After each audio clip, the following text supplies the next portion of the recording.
bidang-bida sa mga mahihirap nating kababayan. Ang problema, hindi niya alam na may batas na rito. Patay. Bakit hindi nabanggit ng mga 100 lawyers ni Tulfo na may kaparusahan pala para sa mga among hindi nagbabayad ng mga benefits o hindi nagbabayad ng tama sa mga kasambay nila. Na pwedeng makulong kapag hindi nagbabayad ng Ayan, tamang pasweldo. ayan, puwedeng makulong. Pakinggan natin si Attorney Claire. Kung gustong magpakulong, ibang kaso ang isasampa, hindi sa dole. Senator Tulfo. In-explain nga rin ni Attorney Libayan na puwede kang sa batas natin, 3 ang puwede kang magkaso. Yung civil, yung administrative at saka yung kriminal, okey. Yun dun sa pagka siguro, ah, may yung amo mo ay hindi nagbabayad ng mga benefits mo, puwede kang magreklamo sa DOLE, more on siguro civil na yun. Pero kung criminal liabilities naman na gusto mong ipakulong, meron din, ayun oh, is punished with fine not less than 1,000 pesos, not more than 10,000 pesos, or imprisonment. Yan, nakalagay naman, eh. Puwede mong i-Google yan, eh. Imprisonment of not less than 3 months nor more than 3 years, 'di ba? Puwede kang makulong. Anong sinasabi nito ni Tulfo na hindi makukulong? Kung ikaw may alam sa batas, eh, di alam mong puwede mong maipakulong yung amo mo, 'di ba? Meron akong binako. Alam mo yung ano, eh, pagka ikaw nagtatrabaho ka lang, tapos yung amo mo, alam nila yung batas tapos ikaw hindi mo alam, lamang talaga sila na puwede ka na kanilang lokohin pagdating sa karapatan mo. Pero 'pag ikaw, alam mo yung karapatan mo na hindi ka nila basta-bastang, hindi bayaran yung mga benefits o kulang yung sweldo mo, alam mo matatakot yung amo mo sa'yo, eh, na yung ginagawa sa'yo ay hindi tama, may kaparusahan. Kaya hindi ka nila puwedeng abusuhin, 'di ba? Iba 'pag may alam talaga. Kaya dito yung mga videos nina Attorney Claire, nina Attorney Trixie, sina Attorney Libayan, nag tuturo sila hindi ng batas pero yung karapatan mo. Yung karapatan mo na lang bilang ordinaryong tao, eh, para maintindihan mo yung batas. Nag-e-explain sila kung may batas ba o hindi, eh, at kung paano ka dapat mag-isip, 'di ba? Pero kung yung si Tulfo nagpapakalat ng problema lang, "O eto problema," tapos wala ka namang binibigay na solusyon, eto ang bibigay niyang solusyon, may bagong batas daw siyang kailangan, gustong ipasa. Qualified theft. I mean, sorry, wage theft. Laban sa mga Cite other provisions of the Labor Code of the Philippines, or if you're not in a position, just say so. So yung violations naman po pagdating sa batas kasambahay, administrative fine. no, ibig sabihin, yung mga amo, Yung sinasabi niyang ano, nung resource person, katulad ng sinabi ko meron civil, may administrative, at saka yung kriminal. Yung sinasabi niya lang administrative, pero yung sinasabi naman ni Attorney Claire, may criminal liabilities din ang mga kapag napatunayan na ano, pagkakamali ka, may nalabag kang batas.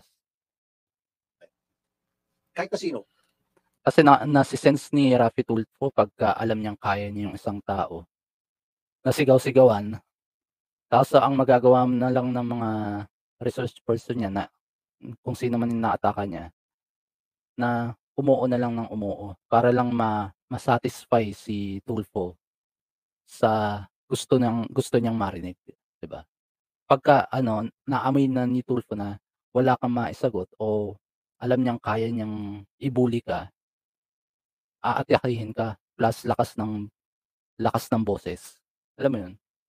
kapag yung amo nagnakaw Ayan, sa kanyang tauhan, inulit na naman meron niya. pa pagkakakulong, makatikim ng kulong. Kasi napakadali sila magpakulong ng kanyang kasambahay. 'Yun yung ano, eh, inuulit-ulit niya, eh. Akala niya na walang pagkakakulong yung hindi pagbabayad ng benefits at saka kulang sa pasweldo. Bayaran ng dole. Ito ang masakit. Nagagalit siya doon sa mga opisyal ng taga-labor. Ang gusto niya kasi makita kung may penalty ba kapag hindi agad nagbayad ng sweldo sa mga kasambahay. Nanggagalaiti siya at that time kasi hindi masagot ng taga-labor kung ano bang penalty. Ayaw niya kasi, Ayaw niya kasi na magbabayad lang ng danyos o ng mga hindi nabayarang sweldo o benepisyo. Yun kasi kaya inuulit-ulit rin ni Tulfo yung na walang criminal liabilities yung kasi nga administrative lang naman din yung usapan pagdating sa mga back wages at saka hindi tamang pasweldo. Pero pagka tinignan mo sa criminal liability, pasok pa rin. Ito, ipapaliwanag sa atin ni Attorney Claire. Ang gusto niya kulong. Naku, Senator Tulfo. Research po. Research. Kasi pinagmamalaki niya eh. Hindi, may 100 lawyers siya eh. Sinasabi rin na attorney na hindi mo kailangan ng 100 lawyers kung ikaw naman dyan na nasa harapan na nagsasalita. Diba? Kaya kailangan mong mag-research para kung ano man yung sasabihin mo. Ikaw mismo yun, ikaw ang senador, hindi naman yung mga lawyers mo yung Pero syempre pagka nag-research ka, alam mo yung dapat mong sabihin o hindi. Diba? Ano ba yung pinag-usapan natin benepisyo rito? Halimbawa po, ang SSS. Kapag hindi po binayaran, ang SSS premium para sa kasambahay, hindi niyo ba alam na ito ay may kaakibat na penalty? Maaari ring makulong at magbayad pa ng fine. No. Diba? Tapos dito, inuulit-ulit ni Tulfo na hindi daw makukulong, fine lang ang penalty para sa mga amo. Hindi niya alam na may batas na pwede makulong yung mga amo. Isoli mo na yung pera, hindi mo, isoli mo na yung pera ginakaw mo. Yung sweldo ginakaw mo, pakisoli. Yung benepisyo ginakaw, pakisoli. Walang pagkakakulong. Meron tayong nakilala. Hindi binayaran ng kanyang accountant yung SSS para sa kanyang mga empleyado. Wala siyang kaalam-alam. Alam mo nangyari? Napakulong siya dahil sa hindi pagbabayad ng SSS ng mga empleyado. Ibig sabihin, may batas. Ano yung sinasabi ni Tulfo na walang batas? Yun yung deception na pagka hindi mo alam yung batas, tapos yung mga nakikinig sa'yo, maniniwala sa'yo na walang batas, tapos gusto lang ni Tulfo na grandstanding para maipakita na bida siya. Alam mo yun, yung ilang beses niyang inulit sa programa niya sa RTIA, dito sa Senado, na walang pagkakakulong yung mga amo. Pero pag ikaw, pinapaliwanagan ka ng mga may alam, dito sa YouTube, madami ng mga nagpapakalap ng tamang impormasyon eh. Katulad din na Attorney Claire, na meron, di ba? So, hindi totoo na walang penalty kapag hindi nagbayad ng benepisyo para sa kasambahay o sa mga empleyado. That's wrong. Kapag hindi ka kasi nagbayad ng SSS contribution para sa iyong empleyado o kasambahay, ikaw ay maaaring mapatawan ng fine na 5,000 hanggang 20,000 pesos. Or, nakalagay dito, or jailed for at least 6 years. Di ba? Kaya hindi tama yung sinasabi ni Tulfo na hindi siya pwede makulong. Maaari ka rin makulong hanggang 6 na taon. Ano yung sinasabi niyo? Walang penalty. Huwag kalimutan ha. Kasi kung dole, katulad ng sinabi ni Attorney Claire, wala silang karapatan na magpakulong. Pero kung yung amo mo hindi nagbabayad ng SSS pa lang to pwede silang magpataw ng parusa na pagkakakulong. Okay? Yung dole, pwede silang refer para idemanda yung amo kung hindi nababayaran yung SSS mo. Maliban dyan, may dagdag pang 3% doon sa dapat niyang bayaran. Yan ba yung injustice na sinasabi mo para sa mahihirap? Para lang gusto niyang ipasok yung batas na gusto niyang na ginawa niya daw na wage theft para ilaban niya dun sa kasambahay law. Diba? O, di ba sa kasambahay law, required din magbayad ang mga amo ng PhilHealth contribution para sa kanilang kasambahay. At kapag hindi nagbayad nito, maaaring makulong ang amo ng 6 na buwan hanggang 1 taon. Kanina pinag-uusapan natin yung SSS na may nakalagay na pagkakakulong. Ito, PhilHealth naman. Ito yung mga benefits na kapag hindi mo binayaran yung trabahador mo, pwede ka pa rin makulong. Okay? Ito naman, PhilHealth. Kanina SSS, ngayon PhilHealth. Nakalagay pa rin sa batas na pwede ka makulong. Imprisonment of 6 months to 1 year. 'Di ba? Pero siya, si Tulfo, nagtuturo siya ng maling impormasyon. Kaya, hindi niya pwedeng sabihin na hindi pwede makulong yung mga amo mo. 'Di ba? Kaya sumasakit na yung ulo ni Jinggoy Estrada. Taon. Oh, ano yung sinasabi niyo walang penalty? Sa pag-ibig funds, benepisyo to. Kapag hindi Patay. Pangatlo, pag-ibig. 'Di ba? Ang nirereklamo ni Tulfo, yung mga benefits. SSS, PhilHealth, pag-ibig. Eto, naglabas na naman ng batas si Attorney Claire. The employer who fails to remit contributions without lawful cause or with fraudulent intent may be penalized with imprisonment.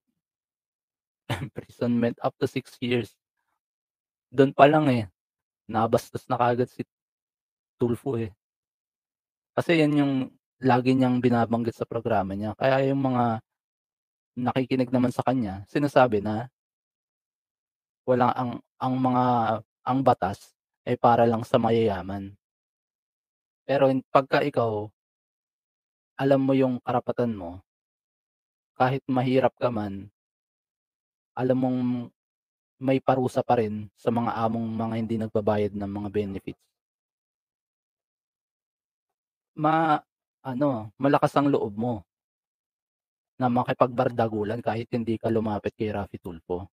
Kasi alam mo yung karapatan mo, hindi mo na kailangan lumapit kay Tulfo Diretso ka na kaagad sa mga ahensyang kung saan pwede kang magreklamo. 'Di ba?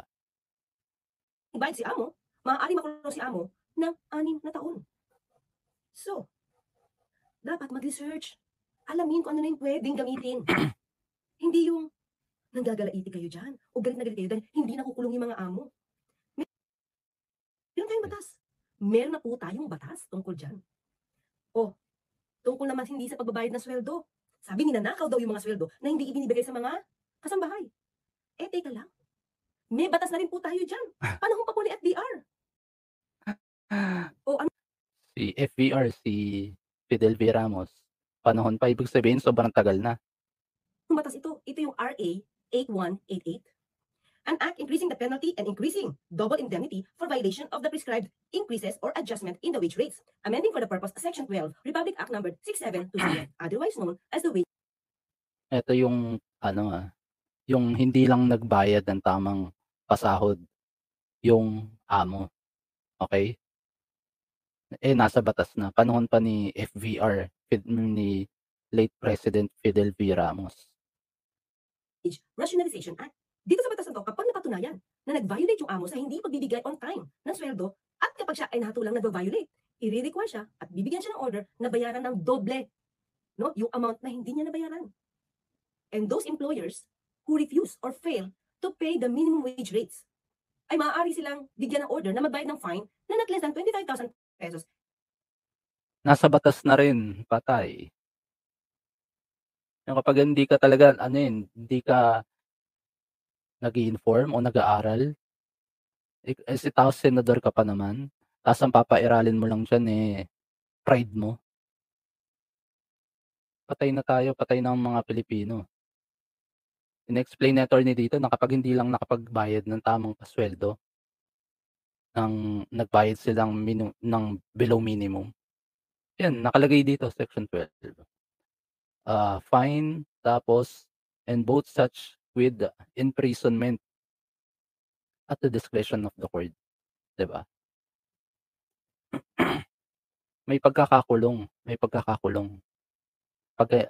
Yung tatlo, pagka hindi ka pa nagbayad ng mga benefits mo ng SSS, PhilHealth, at saka pag-ibig, may pagkakakulong na yon.